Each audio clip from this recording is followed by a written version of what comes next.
आइए महाशिव पुराण में अष्टम अध्याय में प्रवेश करते हैं और उस दिव्य क्षेत्र में जहां पर ये लीला हो रही है, जहां पे अभी भी अग्नि स्तंभ में भगवान का शिवलिंग का प्रादुर्भाव हुआ है और जिससे पाशुपात शस्त्र और जो दिव्य शस्त्र सब जो शांत हो गए, जिसके प्रकाश मात्र से ऐसे दिव्य भगवान शंकर का जो रूप है, उस अरुणाचल स्तंभ भी हम प्रणाम करते हुए गाते हैं। अरुणाचल वो ये स्थान है। अरुणाचल शिव, अरुणाचल शिव, अरुणाचल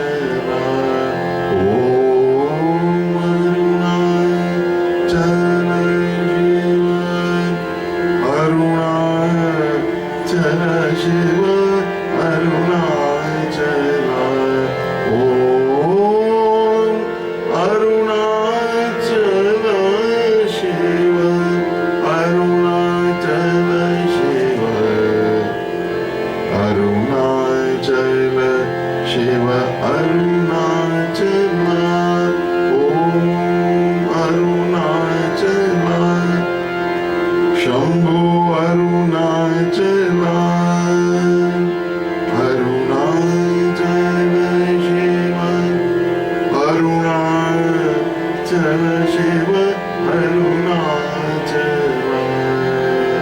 ओम अरुणाचल शिव, अरुणाचल शिव, अरुणाचल शिव, अरुणाचल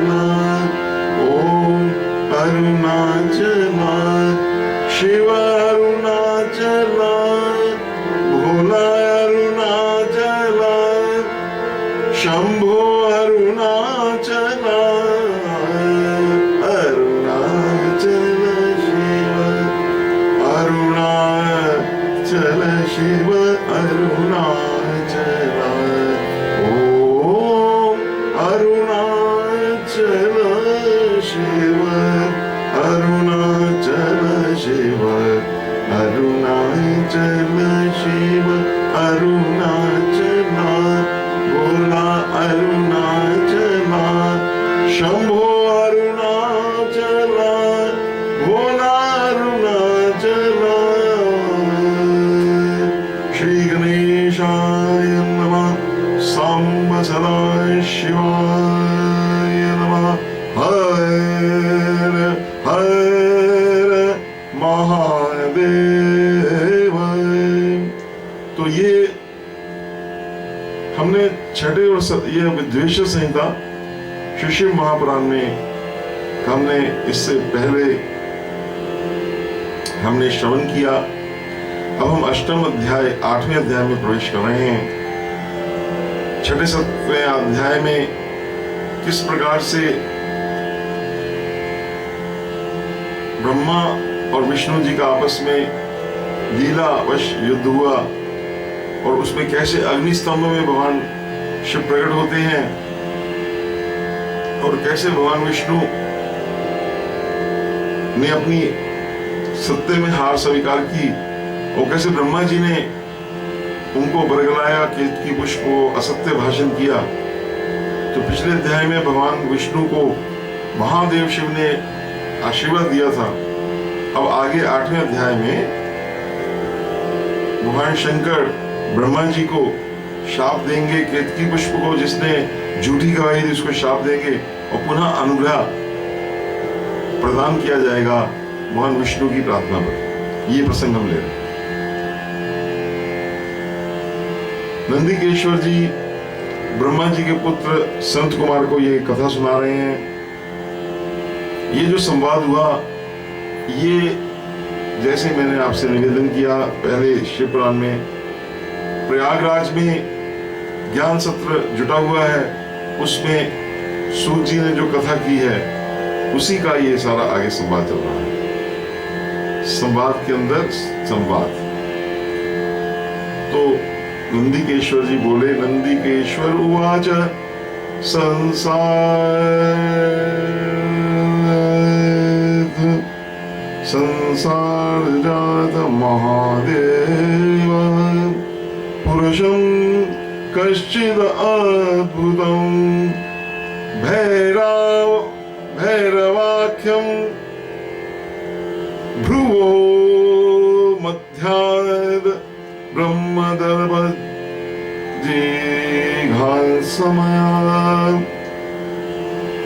महादेव भगवान ने ब्रह्मा जी का गर्व मिटाने की इच्छा से अपने भूदेव से भैरव को प्रकट किया। उस अद्भुत पुरुष को, वो साक्षी शिव ही हैं भैरव, तो उन्होंने प्रणाम करके पूछा अपने स्वामी के, आप शीघ्र आज्ञा करें, मैं आपका कौन सा कार्य करूं। शीघ्रमा आज्ञाप्य प्रभु किम कार्य, मैं कौन सा कार्य करूं। वत्सयोऽयं विधिः, अब शिव बोले, शिव उवाच वत्सं योऽयं विधिः साक्षात् जगतां माध्यं देवतम्। भगवान शिव बोल रहे हैं कि वत्स सुनो, ये ब्रह्मा जी ना सृष्टि के आदि देवता हैं, तो इनकी पूजा करनी चाहिए, पर पूजा इनकी अपनी तीक्ष्ण तलवार से इनकी पूजा करो, इनका वध करो।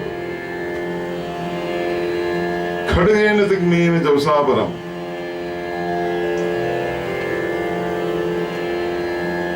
क्योंकि जितनी बड़ी पोजीशन महाराज होती है उतनी बड़ी जिम्मेवारी हो जाती है। तो इन्होंने अपनी उस पोजीशन का, पद का दुरुपयोग किया है, और मैं महाशिव हूं, मेरे को शासन करना है, तो इनका वध कर दीजिए।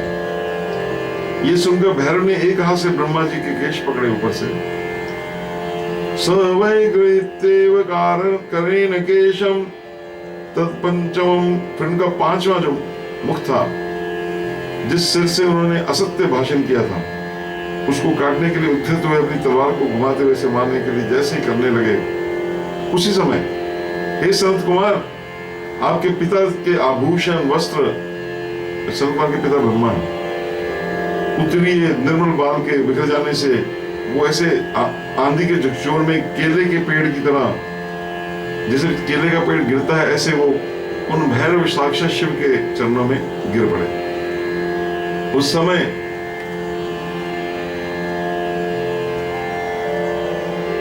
पपात वै भैरव पाद पंकजे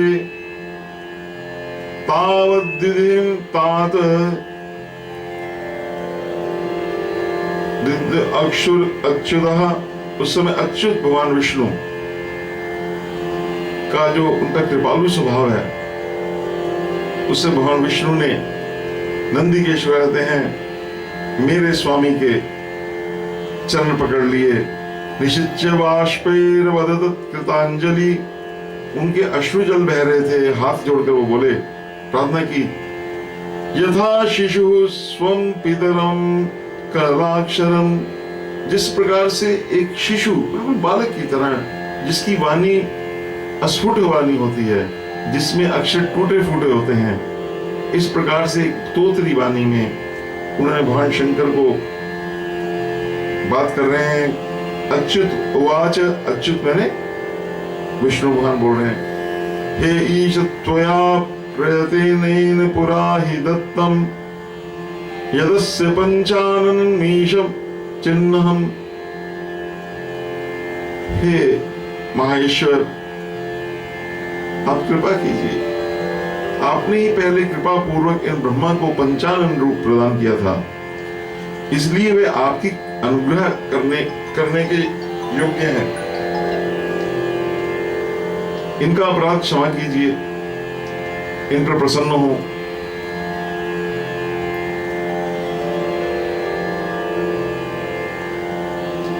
भगवान अच्युत के द्वारा इस प्रकार कहने पर, प्रार्थना करने पर शिवजी ने प्रसन्न होकर देवताओं के सामने ही ब्रह्मा जी को दंडित करने से भैरव को रोक दिया।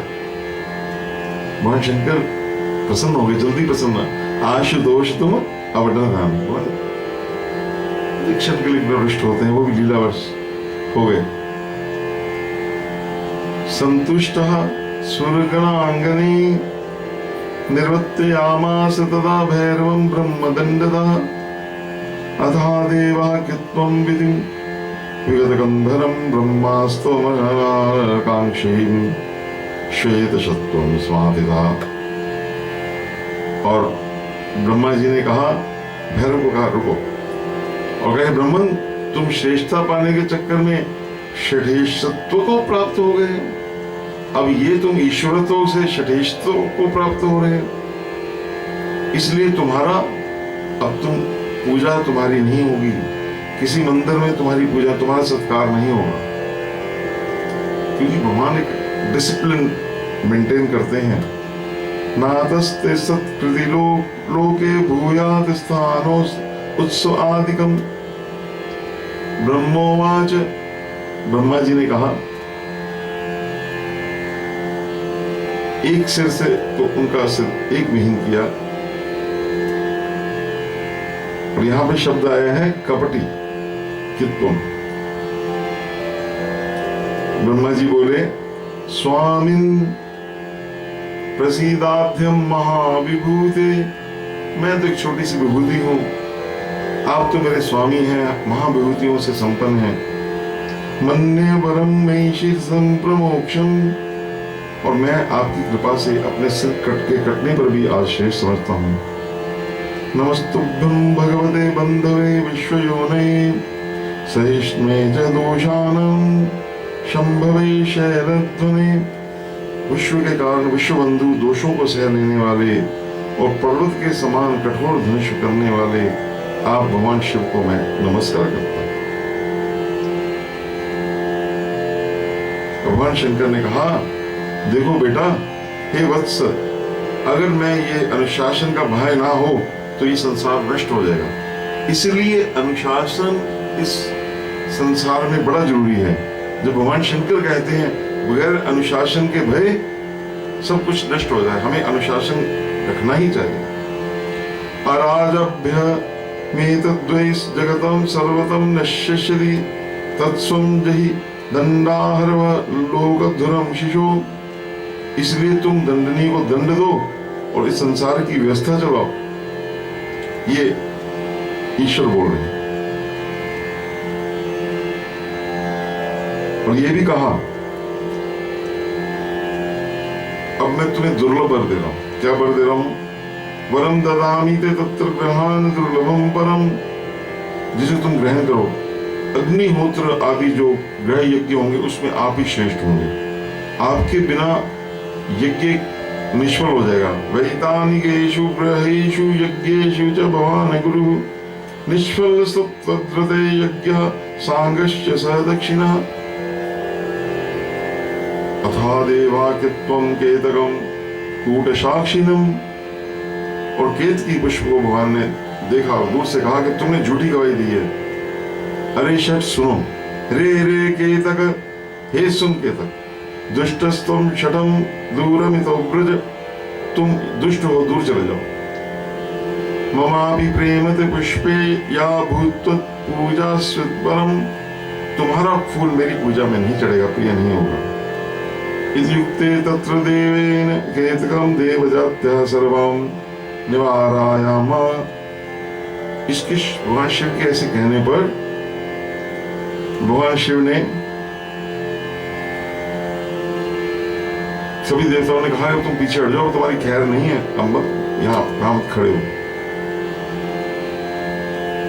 अब केतक ने देखा दूर होकर, वो कह रहे हैं भगवान शिव कृपा करो, कृपा करो, कृपा करो। केतक उवाच, पुष्प बोल रहे हैं, दिव्य डिवाइन पुष्प।